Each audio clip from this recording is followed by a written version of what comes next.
Hey, what's good, self-direct investors? I hope you're all doing great, and I want to welcome you back to my channel. If you're new here, my name is Jordan, and today we're coming at you with This Week in Cannabis News from November 6th to the 12th. Now, before we jump in, if you enjoy this video or you learned something, please just leave a like on it as it really helps out my channel. And of course, if you want to learn how to take advantage of this generational investment opportunity, subscribe below so that you don't miss any future videos, and then there's plenty of content for you to go back, rewatch, and educate yourself with. Try to think of these videos as a time capsule. I've tried to put all the news and facts in one place so that you can watch episodes over time to learn about the evolution of the US cannabis industry, identify top US MSOs that you keep seeing pop up that you think will be worth a lot more in the future market cap wise than they are now, and take advantage whenever you feel ready, if you wish to do so, of course, pending whatever incremental reform we're supposed to get from now until next year's election. But when the flip does switch, a lot of wealth is going to be created, so you might as well learn how to take advantage so you can help yourself, your family, and your community. But with that, big news we got this week, as expected, but naturally, we had to wait for it to happen, and Ohio has become the 24th state to legalize rec cannabis. You gotta love it. People are happy about it, of course, long overdue, and so more on this in the comments, the full link if you wanted to read about it, but I'm just going to try and show you the highlights and the juice. So thank you, Toby, for highlighting the huge generational gap between who voted yes in orange versus who voted no in purple in the recent Ohio election. Rescheduling or legalization inevitable, and so just to let you guys know, this source of this poll is NBC News. But again, highlighting those who vote yes. Thank you for the young voters for showing up at least and being educated enough on this topic to follow the science as opposed to the political science. And then we have all the old folks, and thank God for the internet for helping us dig ourselves out of this very, unfortunately, deep and dark hole that we found ourselves over the last few decades with all this propaganda. And as always, links are in the comments. But good news from Jesse as an update. Once Ohio does convert to a adult use program and launch that, again, there's no timeline as to when that's coming, at least that I know of. But let me know in the comments if you are aware of when Ohio does expect to launch. Good news is that Verano, Columbia Care, now the Cannabist, GreenThumb Industries, Acreage Holdings, I believe, and Cresco all have the state limit of 5 dispensaries. And while the taxes are unfortunately high in Ohio, probably won't be as high as the people are getting from the legal outlets once they can purchase from there. And so we do love to see that. These MSOs are going to benefit the most. Again, though, it does depend really on when that's going to happen, but all links in the comments. And so as Ohio regulators unveil cannabis legalization guide as they prepare to create rules for voter-approved market. And so as we navigate through uncharted waters, I believe it's still muddy. We don't know when the adult use market is supposed to launch. If you happen to know, let us know in the comments. But the good news is what they voted for on November 7th will go into effect a month from then on December 7th, and cannabis will officially be legal in Ohio. And so I went through the article and didn't find anything definitive as to when they plan to launch, but I believe next steps, they want to get some info to the Ohio Board of Pharmacy by January 1st of 2024 and consolidate that within the Department of Commerce. But main thing is that all of the changes that go into play based on what they voted for on Tuesday are here. And so you can pause to read if you're interested. Otherwise, full link of all the sources will be in the comments as usual. But we also got a great update out of Florida from MJ Biz Daily. The best thing we could have hoped for, as the Florida Supreme Court appeared during oral arguments to dismiss key arguments from the state's attorneys aiming to strike down a 2024 ballot initiative to legalize adult use cannabis in possession, which sounds very interesting because I know Ashley Moody, the AG, it sounds like she's not even there because they're hearing from just attorneys under her. So it seems like it's maybe something she's going to call for, and then it's something that her apprentices actually have to go through. And so even better for us that she doesn't even seem to be there. But then during the Wednesday hearing, Justice Charles Kennedy said that the language of the proposal was clear and questioned arguments posed by lawmakers from the state's attorney general, Politico reported, which is huge, I would say, because it either highlights that $40 million goes a long way in Florida, thank you, Kim, or that this judge still has his integrity. So thank you, Justice Charles Kennedy, or Kennedy, however you would say that. And so the good news is the High Court has until April 1 to rule, and I love this. Where's the hidden ball? Kennedy asked, according to Politico. I'm baffled by the argument, just highlighting the ridiculousness in what the AG is trying to do. But if there's nothing by April 1st out of the Supreme Court, then it does go on the ballot. And so chances are we're not going to hear anything by then. Let's hope there's no unfortunate joke on April Fool's Day. But that's the best news we could have hoped for out of Florida. While just sharing this for what it's worth, as it's early in PA, but Pennsylvania feeling the heat after Ohio legalizes cannabis. And there was something in here that I did want to highlight as, yes, with 4 out of 5 surrounding states regulating cannabis now, 50% of Pennsylvanians live in a county that borders a legal state. And so this is what is encouraging Pennsylvania to hopefully get off their asses and legalize sooner than later. So of course, link in the comments to go through that full story. While wasn't expecting this one this week, but with Democrats in control of Virginia's legislature after, I believe, winning on Tuesday, advocates see a path to legalizing cannabis sales in the sense that Virginia legalized last year, but they decriminalized and decided not to launch a legal market, a commercial legal market that's going to help offset the black market. Crazy, I know, but now without the supermajority required to overturn a vote, any serious adult use sales legislation must be both pragmatic and palatable. All that to say is Virginia could be getting an adult use market sooner than 2025 or 2026, which we would have had to wait for. So pleasant surprise out of Virginia, and hopefully we get something out of it sooner than later. But onto some studies as well. Just love highlighting the obvious public health benefits of ending cannabis prohibition, and just love collecting more and more data like this to shut prohibitionists up outright. As states that legalize cannabis see significantly lower rate of cannabis use disorder cases, if that's even a real thing, at ERs compared to non-legal states, study finds. You cannot make this shit up. The odds that a patient visiting the emergency department is diagnosed with cannabis use disorder is nearly 50% lower in states that have legalized cannabis and have educated people on the actual facts of cannabis compared to non-legal states, according to a new study. And the researchers say the counterintuitive findings, it's not really counterintuitive, more of just if you're dumb and you can't change your mind when presented with new information. As study published in the Journal of Preventive Medicine Reports last week looked at emergency department data from 2017 to 2020 in 2 states that had legalized cannabis, Colorado and Oregon, and 2 states where it was prohibited at the time of the review, Maryland and Rhode Island, at least for recreational use. And as they highlight, compared to states where rec cannabis was illegal, legalizing cannabis for rec use was associated with nearly a 50% decrease in the adjusted odds of ending up in a hospital because of cannabis. Like, realistically, just go to bed and you'll wake up better the next day. And so, of course, you can pause to read more of how they got to these findings here. Pause to read a little bit more, and then there's another big chunk here I'll invite you to pause to read. But as always, full link in the comments, but you can't make this shit up. We love to see it. And so this one from MDPI, as of October 2023, so fairly new, titled Anxiety Modulation by Cannabinoids, the Role of Stress Responses and Coping. And so I invite you just to pause to read the abstract, but the main thing I found most interesting out of what we got down here, the enhancement of ongoing activity appears to ameliorate stress-induced anxiety without consistent effects on anxiety in general. So it almost seems like it makes you braver or able to handle the anxiety better.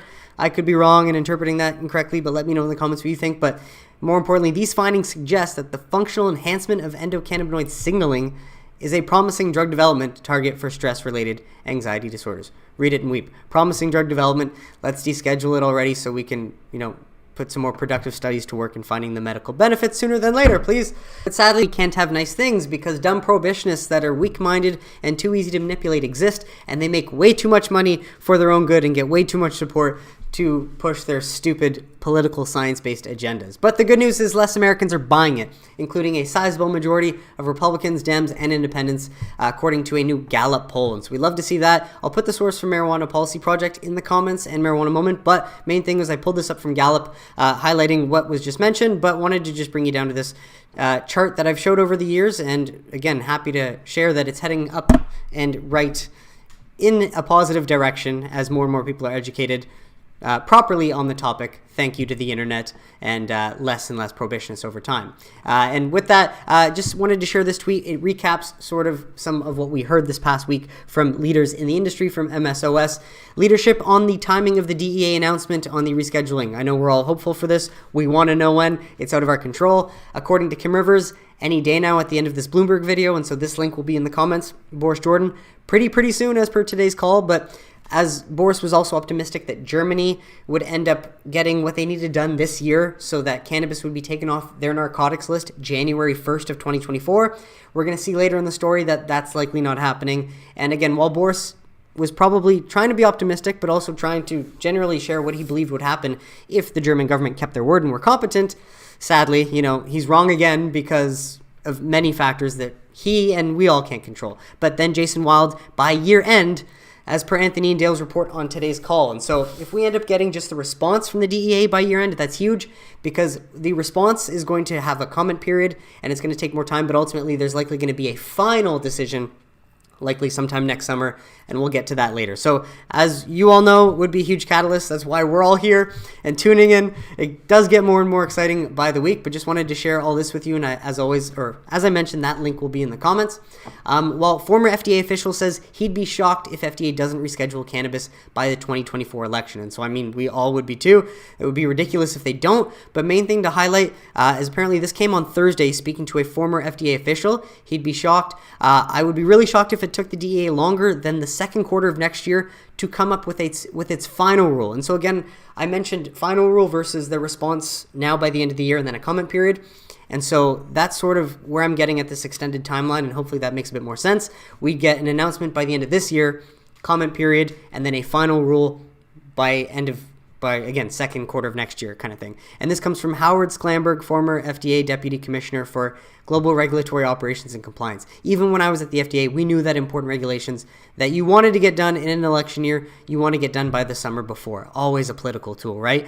But more here, he'd be surprised if they don't ultimately follow the guidance of HHS. And so we would be too. More here if you wanted to pause to read. Otherwise, full link is in the comments, but just sharing again all that we could find to try and paint as accurate of a picture. Well, this is another one from greenstate.com. Will the DEA reschedule cannabis? Washington insiders offer clues.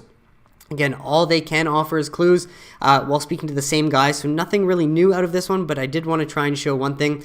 They're wanting to get this done. They want to have the final rule done certainly by 2024, and that's again the final rule, and probably not too late into 2024 given the political cycle. And so, voila, there's another little golden nugget there, hopefully. And so, as always, full link in the comments. Well, I got this one from Forbes. Why President Biden needs weed in 2024. Not going to spend too much time on this one. You can pause to read to get a gist of what they're going to get at. Obviously, full link in the comments. But wanted to bring you down to this one because I do think it is just kind of highlights the reality and why the next year can be so interesting and entertaining. But if I were on Biden's team, Daschle says, I would be worried that Trump might actually steal this issue. 100%. And that would, again, just make for the most entertaining outcome, which is probably the most likely as well. And so with that, wanted to get to some big state sales news before we actually get to the MSOs earnings, which also are looking very promising. And so this one, Missouri's rec cannabis industry balloons to $1.5 billion in less than a year. A look at the bottom. Boom. You love to see that. So not going to spend too much time on it, but just invite you to pause to read if you're interested to learn a bit more about how successful Missouri has already become. But the main thing is adult use sales have increased monthly by over 25 million since February every month. Obviously, when that flip switches, we see big things out of most states that do it right. And more recently this year, we're seeing Missouri and Maryland do it right. Hopefully, Ohio will follow. And in fact, doubling the number of employees in the legal cannabis industry from 9,800 to 18,000. Who wouldn't want that, right? A way to give good paying jobs to your citizens so that they can make decent money, support their family, and lead by example in the community, right? Full link in the comments if you want to go through that. While we love this update out of Maryland that launched as of July, I believe, as dispensaries sold 90 million in legal cannabis in October, including record amount of adult use cannabis.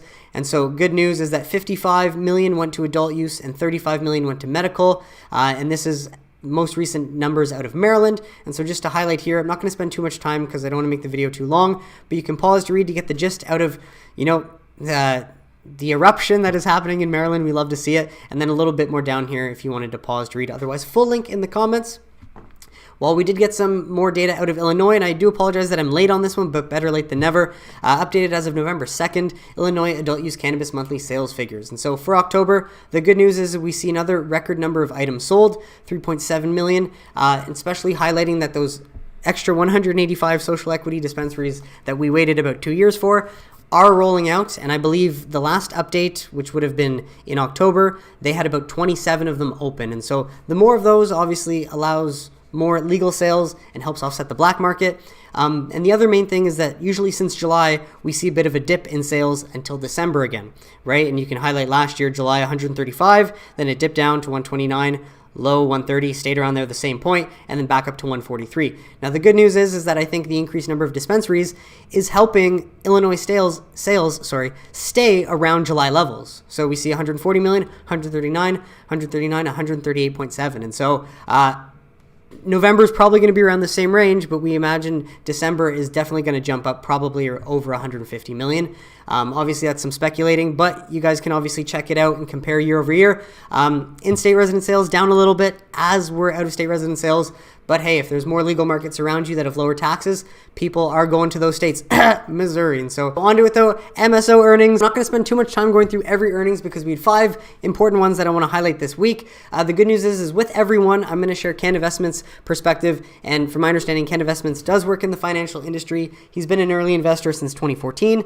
He knows a lot more and he can simplify a lot of the financial side into, explain like I'm 5 lingo that makes it easier for us to understand. So just to highlight that out the gate, mainly scrolling you down to the third quarter 2023 financial highlights. Free cash flow from continuing operations of 33.4 million. Love to see some of that generated. Still no net income though, unprofitable in that aspect, and revenue dropped a little bit, I believe, from last quarter. But I think expecting a little bit more growth out of Maryland turning on, but we're probably going to see that likely next quarter, I think, if anything. Hence why we might not have seen that yet. But from Cannavestments, mixed but improved Q3 showing from Curaleaf Inc. with a miss on top-line growth despite exposure to rec sales and MD. But also better margins, cash flow, and lower OPEX led by inventory sell-through and right-sizing of operations and the exit of additional, less profitable markets. And so you want to learn more about Curaleaf, I do invite you to pause to read and go through that, especially if you're invested in them, as these are very informative usually. And then another one to compare, Beacon. Take these always with a grain of salt, much like you should take Nick's views with a grain of salt, or even these earnings reports with a grain of salt, most likely. But Beacon on Curaleaf, hey, everyone should be speaking what they believe to be true, right? So all that to say, though, elimination of 280E will expand operating cash flow and free cash flow for a lot of MSOs, and particularly, according to them, for Curaleaf, by 57% and 70%, which would see their free cash flow increase in 2024 from 171 million to 292 million. That would be lovely. So, of course, you can pause to read more if you're interested, especially if you're an investor in Curaleaf. Otherwise, link is in the comments. But the source here is Beacon Securities Company reports. While Trulieve reports their third quarter 2023 results, delivering significant cash generation, at least better than previous quarters. And so I invite you to pause to read. And they're expecting 2023 to end with at least 100 million of operating cash flow and free cash flow of 70 million. While revenue for Trulieve dropped to 275 million, 96% of revenue from retail sales. And then I invite you to pause to read to go through the rest. While from Cannavestments, his take, a good Q3 showing from Trulieve with strong margins and results ahead of consensus. Most interesting is their new tax strategy of no longer paying 280E taxes. Very bold. Love to see how that's going to play out. Combined with hurricane-related deferrals, generating significant cash flow and allowing them to pay down debt, which we do love to see in a sense where in a legal state where medical is legal and where hurricanes happen, Trulieve can fortunately get these deferrals and be treated like any other business that would also get the deferrals. And this is just one way that we can see normalization and a little bit less discrimination, which I'd say is a win for Trulieve overall and for the cannabis industry, little by little. And so all that, you can pause to read to get Cannavestments' take on Trulieve. While they announced, this was to begin the week, announces notice of redemption for all 130 million USD of its 9.75 senior secured debt notes due 2024. So from my understanding, they paid off a good chunk of their debt, hopefully because of some of those tax reliefs and maybe choosing not to pay taxes because they have some reason to believe that 280E is going to be gone sooner than later. I don't know, just thinking out loud. So pause to read for a fuller picture, but as a Trulieve shareholder, I love to see Trulieve using what they've already got to pay down some debt as opposed to doing any equity raises and seeing dilution. And with that, a little update on Kim's bold strategy to not pay the predatory 280E tax. I mean, we love to see it. Now, I'll admit I did not listen to the earnings call, so I probably don't know any more than you do or what this tweet highlights. But the bold strategy, big, is that Trulieve says they will pay taxes going forward as a normal corporate filer, i.e. choosing to not pay 280E, awaiting a decision on their refiling claim for 143 mil and or shift to Schedule 3. And so you could look at this and say, from a professional standpoint or a lawyer standpoint, that's hella risky. You don't fuck with the IRS. But at the same time, Kim's been at this for a while, and part of me just thinks, like, if anyone can get this done and can play hardball, it's Kim, especially being the woman of the industry. And because women are so oppressed, how can you allow, Kim to continue to pay the predatory 280E taxes? And so maybe the identity politics is going to win in our favor this time, guys. Fucking love to see it. either, maybe she knows something we don't either, but all we can say from this is that it seems that they're very confident that 280E is no longer a thing in the near future. Otherwise, she probably wouldn't be doing this, right? So let me know what you guys think in the comments, but just it gets me excited to see how bold she is really being. Last bit on Trulieve, we got this clip from CNBC's Fast Money as Kim joins them to talk growth, opportunity, earnings, paying down their debt, the Florida ballot initiative, and the rescheduling announcement. So it's 3 minutes and 50 seconds. A good watch if you're a Trulieve shareholder. That link will be in the comments. While GreenThumb Industries reports third quarter 2023 results, and this again highlights why GreenThumb, you could consider them the best in class large cap MSO, or you can consider them, out of all these assets, the safest investment just based on their ability to produce positive free cash flow, again, $61 million this quarter, positive net income, $11 million, and seeing third quarter revenue growth 9% sequentially. Thank you, probably New Jersey and Maryland, and we're going to see a lot more of that in coming quarters, up to $275 million, where we're seeing Trulieve and Curaleaf, not being able to sustain their growth sequentially just because of big purchases. Now they're consolidating, and I'm sure they'll get to that point in the future, much like the other MSOs, especially once 280E is removed and they're not all operating with both hands tied behind their backs. But this just highlights how impressive this is out of GreenThumb. So again, this is not advice, just thinking out loud.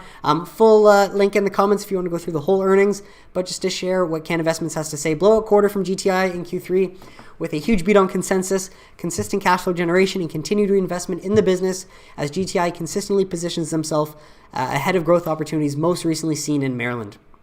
So I invite you to pause to read if you're interested, especially in a shareholder in GreenThumb. While the last bit of news from them, as they opened a new Rise dispensary, Clearwater in Florida, its 11th retail location in the Sunshine State on November 10th. And so good to see them continuing to take advantage of the growth they're seeing by increasing their footprint in Florida, that very, very competitive state that will likely see adult use being on the ballot November of 2024 next year. And so more here if you wanted to pause to read. While on to TerrAscend as they report their record third quarter 2023 results and raise their full year guidance. Net revenue of $89.2 million, an increase of 34% year over year and 23.7% sequentially. You love to see that. It's been ages since we've seen this sort of growth, but hey, again, likely thanks to, I forget exactly where TerrAscend is, if they're in Missouri or not, but New Jersey and likely Maryland. Gross profit margin of 53.6%, an improvement from 50% in the second quarter. It's actually just going to go through down here. You can pause to read. I'm going to keep this one short. Invite you to grab the full link in the comments if you wanted to go through the whole thing, but otherwise all the important info is right here for you. While we got this one from Cannavestments, breakout Q3 showing from TerrAscend Corp with growth and margin expansion exceeding expectations while holding costs flat. TerrAscend highlighted strength across multiple markets with the onset of rec sales in Maryland leading the way, inflecting to sustained tax-adjusted cash flow is the next step. And so more information here on TerrAscend's earnings if you wanted to pause to read from someone with a background in finance explaining it to us like we're five. And then lastly, Verano announces third quarter 2023 financial results, delivers record revenue of $240 million, increasing net cash provided by operating activities, and raises and tightens 2023 cash flow guidance range to $72 to $76 million. So you can pause to read some management commentary here if you're interested. Otherwise, Verano did a little differently than some of the others. I think the highlights are down here. Anyways, yeah, I'm going to leave it here. Pause to read it. Otherwise, full link in the comments if you're interested. While from Cannavestments, let's do this one first. Strong Q3 from Verano brands with margin expansion beyond expectations, good growth and cost control, and continued cash flow generation driven by new rec sales in Maryland and strong consumer packaged goods growth in New Jersey and Connecticut. Oh, I did forget about Connecticut. That's likely one where GreenThumb is also benefiting from. Props to the team for the new state level disclosures. And so the state level disclosures is what we're going to jump back to. You can pause to read for someone with a financial background's perspective. While note here, Verano is now reporting state level data. More companies should do this. And so looking at this post from connoisseurs.io, highlighting the snippet from their actual filed earnings report, segmented revenue by state. And so for 3 months ended versus 9 months ended, I don't know exactly how they get to these numbers, but main thing to point out, I think, and what they're trying to get at is that in Maryland, a new market, for 3 months ended, you got 10.5 million. And for 9 months ended, you got 17.7 million. But all that really means is that looking at Verano and how many dispensaries Verano has in Maryland, a new state that has just turned on and seeing an increased number of sales, we can use this data to extrapolate what other MSOs who have the same number of stores like Verano in Maryland and what they could potentially see. And for example, apparently Goodness Growth is one of those other MSOs.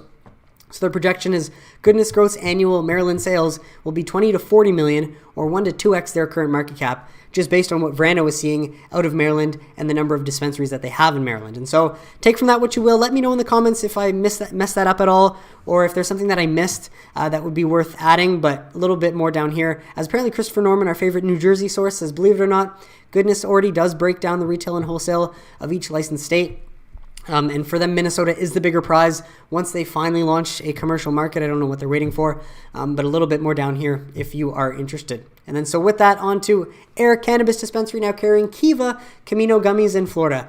So it seems like 62 of their Florida dispensaries are now launching a three-year exclusive licensing and retail agreement with Kiva Confections, a global leader in cannabis edibles. So they must sell well. Air must have done the research to try and partner with this brand, and now these are all edible in Florida. And who doesn't love a good gummy, right? And so love to see that. More on the link if you're interested in the comments. While Cresco Labs commends Ohioans on legalizing adult use cannabis. I do look forward to seeing how their earnings will be next week. More than half the U.S. population now lives in a state with adult use cannabis. Hard to ignore that fact now. Pause to read, but main thing to reiterate that Cresco, along with many other MSOs, will massively stand to benefit once Ohio launches, and it's in their best interest for Ohio to launch this program and get it done sooner than later. But main thing to highlight is if you are a viewer of my channel for a long time, the 2020, 2021 days, you know that I sunk about 50 grand into Cresco at about $15 a share Canadian, thinking that when the Dems flipped the Senate, that they were going to keep their campaign promises and work in the best interest of the American people, especially when New Jersey, Cory Booker State, and Chuck Schumer, New York State, just flipped for legalization. But no, you soon find out that the people voted into those states, and the regulators and the smaller time politicians there certainly have a lot more sway in handicapping the industry for as long as they want. Long story short, I'm still holding heavy bags, and fun fact is that my Air position is now actually larger than my Cresco Labs position. Now, fear not, I have not sold a share of Cresco Labs, and I'm keeping it because I know when a rising tide lifts all ships, and when we get that flip switched, I will make that money back and then some, and I do plan to, cash out a large portion of those shares. But all that to say is I'm happy with the other investments I've made, and this is a good time for me to bring up that I did manage to pull the trigger this past week, and I did not get to average down on Air below $2 Canadian. I only sent the money in Thursday night. I should have been thinking proactively and sooner. But all that to say is I'm very happy with the alternative decision I made, which was realizing formerly Columbia Care was just 53 cents Canadian. And I'm like, holy crap, that's just way too cheap for me to not scoop up some of these shares. And so that's it for this year, because I have to wait until 2024 to have another $6,000 to put into my tax-free savings account in Canada for me to invest. So I can't invest anymore. I'm done. But I'm very happy with the new positions that I've built in Air Wellness. And now I have 1,118 shares in Columbia Care. I still want to call them Columbia Care because the Cannabis company holdings is just the worst name I've ever heard. And so anyways, yeah, now you can see I've got a small position in Columbia Care, and I'm very happy about that, as I do think the future is bright, and we are going to get some sort of announcement sooner than later. And so with that, some other resources for you guys if you're interested to tune in from the Dales Report, Earnings Beat, this one covering Trulieve, GreenThumb Industries, and Marimed. Of course, I'm not covering Marimed because I just can't cover every MSO. I want to try and focus on the ones that will be the safest investments in the long runs. Once the flip actually switches and they're not discriminated against and treated like any other business in America. But long story short, if you want to tune into this one, about an hour long, that is in the comments. While another one from the Dales Report discussing Canopy, TerrAscend, and Curaleaf's latest earnings. For those who are interested, especially shareholders, that link will be in the comments as well. And then Air's expansion in Ohio and Florida update. I haven't even watched this, but as an Air shareholder, I definitely want to tune in. So the link for this one will be in the comments too. But with that, some other state news that we got this past week, as Missouri expunges nearly 100,000 cannabis convictions in a year since the constitutional amendment was approved. You'd love to see it. Good job, Missouri. Keep crushing it and working in the best interests of your citizens as you're supposed to. So you can pause to read here if you're interested, but love to see the progress. Under the new law, nearly everything was already expunged by June 8th, and they had just, I don't know when they even passed it, but they launched February. Amazing. So more here if you wanted to pause to read.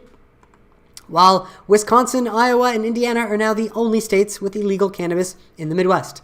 Now, Ohio voters have chosen to legalize. The yes vote on issue 2 now means people 21 and older will be able to use, grow, or sell cannabis in the state. Now, that doesn't mean anyone from Wisconsin, Iowa, or Indiana can go to Ohio and buy legally yet, because we have no word on that legal adult use market, but they will eventually. And these 3 states need to catch up with the times and get their head out of the the political scientific realm and actually get into the scientific realm where we've all been living and enjoying this lovely plant for a very long time. And so more on that in the comments if you want. While we got this update out of Cannabis Business Times, U.S. House Rep Nancy Mace files federal cannabis legalization bill. Now this is an older one, but I believe it was updated because the new legislation text has been included. And so if anyone is interested, you can grab the link in the comments to go through this. Obviously, I know you're not going to read the whole fucking 143 pages, but you can check it out to see, or, Control F to see if any things are featured in it, as this article was updated as of November 8th. And so with that, from the Weed CFO, just a visual of what we saw a few slides ago, that more than 50% of Americans now live where cannabis is legal. Apparently 53 now, but a majority of Americans now have access. 53%. 24 legal states out of the 333 million population. Love to see it. It takes a long time, but hey, we've come a long way. I'm very proud, and you almost don't want it to end, because once we get that announcement, that means we're getting closer to actually, our destination.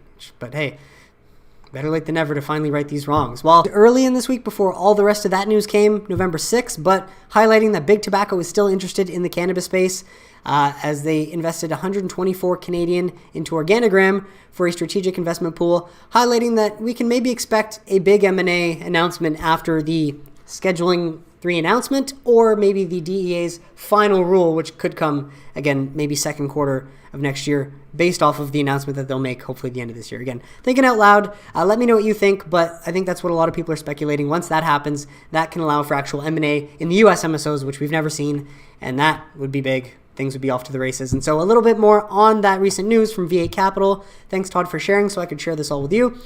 Bullish read-through for rescheduling. We maintain a high-level degree of confidence that cannabis will be moved to Schedule 3 with an announcement potentially coming any moment now.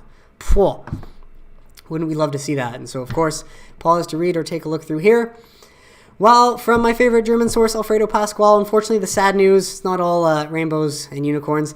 I said during the call with 420 Odysseus last week that I shared the German one I didn't get to watch, and I still haven't watched, that he estimated little to no chance of the German cannabis partial legalization bill being approved by this year. Well, now confirmed, best case scenario is the end of Q1 2024. Very unfortunate that, again, what Boris had told us a while ago, Germany sticking to its guns and keeping its word this year and passing the legislation would mean that cannabis is removed from Germany's narcotic list January 1st, 2024. Sadly, that has to be kicked down. The can has to be kicked down the road. But that's all we know for now. This is, I think, a German source. I will put that link in the comments as well. Mexico, same thing. They kicked the can down the road. Sadly, this is from Marijuana Moment, the same story. So I'll put this link in the comments as lawmakers postpone legalization vote scheduled, pushing proposed reform into next year. The decision wasn't easy for anyone. Well, easy for the politicians to fucking say when there's no accountability to it. However, well-designed improvements are in all of our interest. No, an adult use fucking market is in your best interest, because clearly it's in the best interest of public safety and health, if you guys had any brains. And then last one, it's just the actual article highlighting. I think I just read something here, and I thought it was worth sharing. Yeah, the bill, which was set for final reading next Thursday in the Bundestag, was now will be decided in December, unfortunately. And so I know this is a huge disappointment for many from the Socialist Democratic Party. I mean, you can't expect anything but a Socialist Democratic Party to disappoint you, essentially. But that is where we stand today, and so they want to reassure everyone that legalization will come just a little later. I'm confident the law will be significantly better. This is for a good cause. Quality comes before time pressure. I mean, again, when you follow political science and not the actual science. And so the ball is in their court. Hopefully it's sooner than later. Now, a few other stories, folks. Wanted to share this from John Murphy. As Vivek apparently voted against cannabis legalization in Ohio. Fortunately, it didn't matter. But hey, you're going to need to explain your vote. And let's see the answer that he actually gave Don. And so, hey, kudos to Don for getting up there and being able to ask Vivek this question. And while Vivek will likely, much like RFK, throw a bit of a curveball into the traditional race, chances of him winning, less likely. All that to say, his answer.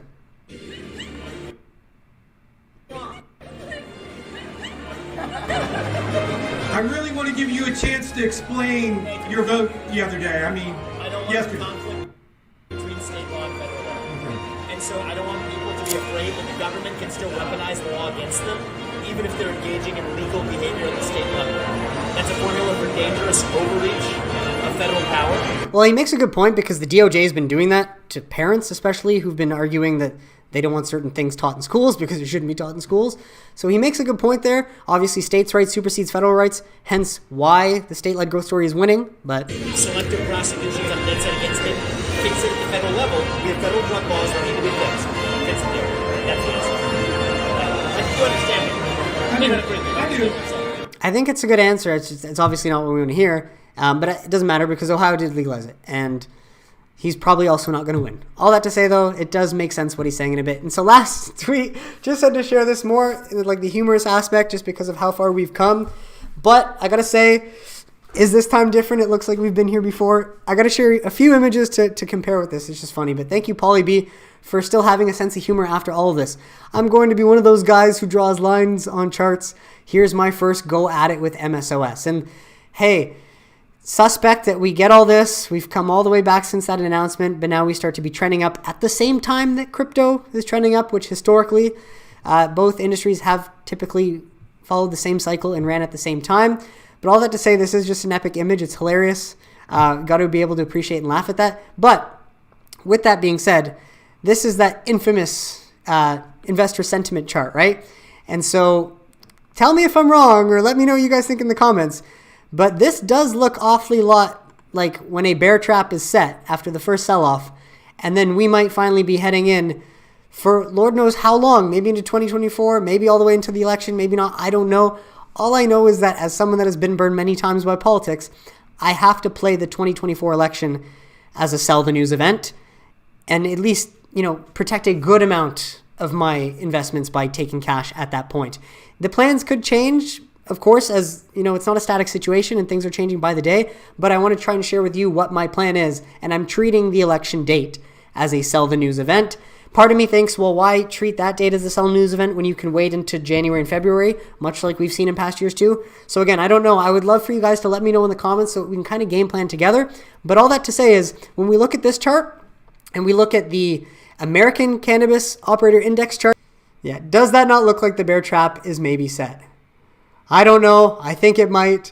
And I just hope that Paulie B happens to make that humorous tweet on the event where, we actually do start heading into this new cycle. I'm just thinking out loud. And when I look at this, it looks more plausible. When you look at the Canadian one, it's like, not much. But if we, scroll this one out, it's still not even much. So obviously that is why, hence I've been trying to emphasize for all of you that the U.S.